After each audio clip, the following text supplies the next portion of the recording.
And Rachel Yochim is with us, occupational therapist with Women's Health Therapies Group. Rachel, thanks for being with us. Thanks for having me. Let's talk about your specialty. Okay. I'm a certified lymphedema therapist that specializes in breast cancer rehabilitation. And I kind of bring it back to a personal experience that I had handled with lymphedema, and I wanted to be able to give back to the community of Meadville of just something that I wish that I also had. Was that at a younger age you wanted to get into the health field, or when did you go through what you went through? Yeah, I think I always wanted to be a part of the medical field. I have a pretty large family, and a good handful are in the medical field, and I think I felt it was my kind of connection just to myself and the community that I'm in. So talk about what it is you do and the kind of patients you see. So I work specifically with breast cancer patients, and more of like a preventative, restorative, supportive program. So initially, if they're having surgery, they'll come see me before surgery, provide education and baseline measurements, and just how they can kind of recover. And then they come back and see me 4 weeks after, and we go back through those baseline measurements, identify anything that might have changed, if there's anything at home functionally that they're not able to do, and how to get them back to that. And then from a supportive standpoint is not only am I a part of it from when they first get their diagnosis, but also through breast cancer survivorship. So they come back for the next 3 years if they want to have continual checks. And if anything changes, that I'm there, now and 10 years from now. Talk about the support system here at Meadville Medical Center. When does the patient see you? Because it seems like there's lots of departments that would help facilitate getting the patients to you? Yeah, that's a great question. So I see them after they have their surgical consult and have a date of when they're having surgery, and then I ensure that I get them in before that date, so then they have the exercises, the movement restrictions, and what they need to know to try to prevent things that could happen. We've been talking a lot about the timing of when a patient is coming in to see their doctor, and a lot of times people will brush things off, right? I don't need to go, it's just a mild pain, or I feel something but maybe it'll go away.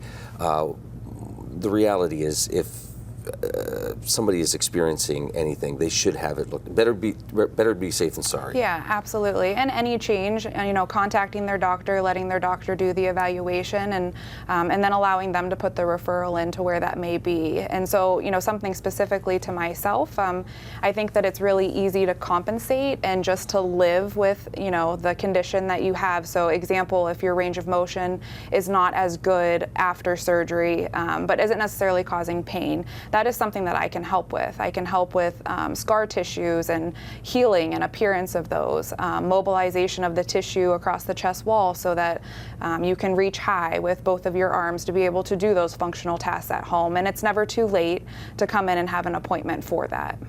I've heard stories where somebody goes through treatment and they weren't aware that there was therapy available afterwards.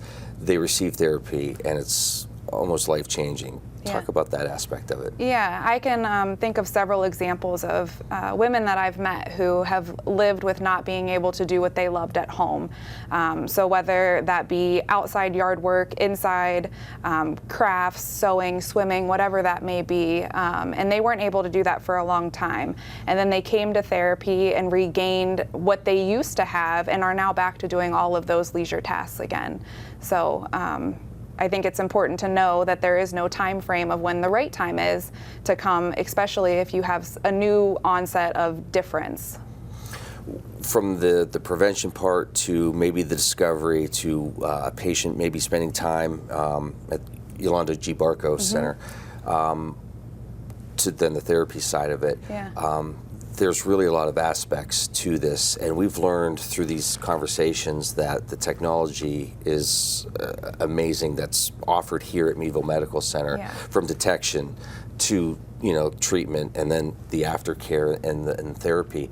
Just kind of talk about the relationship with each of those departments, because again, at the end of the day, it's all about the patient. Yeah, and I think kind of the word that comes to mind to me is supportive. I think that there's support from the initial mammogram to meeting with the doctors that are along the way, and then them encouraging the patient to come to therapy, that there's just whole support. I need all of them as much as they need me, and so in order for it to work, for a patient to have the best care, there's just a really great team that's behind them to be able to just kind of support them, even emotionally through, to be a friend along the way, because that matters too.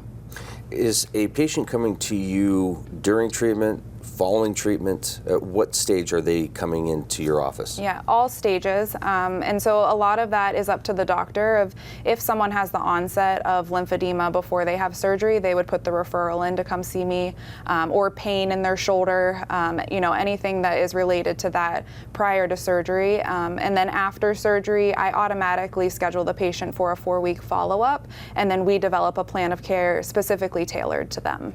Should a patient ask for a referral to see you if they don't think they're being offered that opportunity? Yeah, they absolutely can. I would say that, the Barco Center and the surgeons and whatnot that we work with are excellent about putting those referrals in at the right time, but certainly it doesn't hurt to have that conversation as well.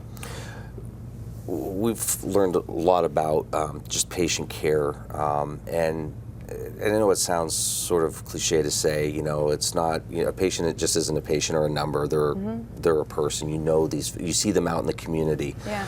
What's that like for you when you do see somebody in the community and they come up to you and say, thank you, my life is so much better because of you? Yeah, I think I even take as much away from it as they do, because they're wonderful people to meet and have conversations with and learn about their life and what is important to them and their family.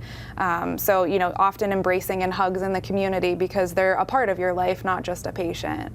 We talked about the collaboration here at Meadville Medical Center and how special that is. For somebody who might be thinking, that's a hospital I should check out, or that seems like a great place to work. What do you say to those people? Yeah, I would agree. Meadville Medical Center has given me an opportunity to be able to pilot just this part of the program and leading it into a surveillance survivorship program. And I am just really grateful for the support that I've been given to be able to kind of get this moving in a fluent way for the patients, so that there isn't a lapse in care somewhere for them.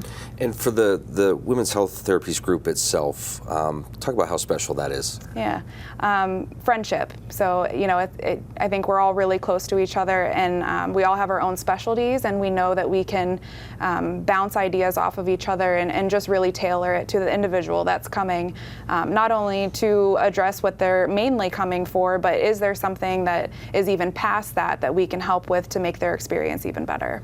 And a lot of it comes down to support. Somebody wants to feel like there's somebody rallying for them and supporting them, and it sounds like they get that with this group. Yeah. It's pretty special. Yeah, I would agree with that.